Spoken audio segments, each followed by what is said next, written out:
Animated movie Mahavatar Narasimha recent గా release అయి రికార్డులు క్రియేట్ చేసింది. ఫిల్మ్ ఫెటర్నిటీలోని మేకర్స్ ను షాక్ అయ్యేలా చేసింది. ఇప్పుడు ఈ మూవీని ఫాలో అవుతూ మరో యానిమేటెడ్ మూవీ రిలీజ్ అయింది, అదే కురుక్షేత్ర.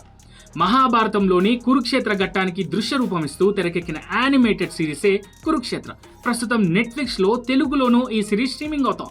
18 రోజుల పాటు జరిగిన కురుక్షేత్ర యుద్ధాన్ని 18 ఎపిసోడ్స్ గా తెరకెక్కించారు మేకర్స్. చాప్టర్ 1 పేరుతో ఇప్పుడు 9వ ఎపిసోడ్ రిలీజ్ చేయగా ఈ నెల 24న మిగిలిన 9 ఎపిసోడ్స్ విడుదల చేయనున్నారు.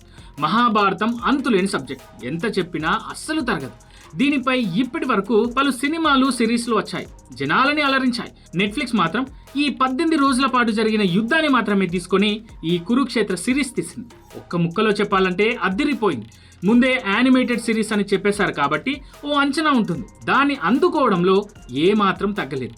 గ్రాఫిక్స్, తెలుగు డబ్బింగ్, కథని చెప్పే విధానం, ఇలా ప్రతిదీ టాప్ రేంజ్ లో ఉన్నాయి. అయితే ఉన్నది ఉన్నట్టు చెబితే చూసే ప్రేక్షకుడికి బోర్ కొట్టొచ్చు. అందుకే ఓవైపు యుద్ధాన్ని చూపిస్తూనే మరోవైపు ఫ్లాష్ బ్యాక్ కూడా చూపిస్తూ ఇంట్రెస్టింగ్ గా తెరకెక్కించారు మేకర్స్.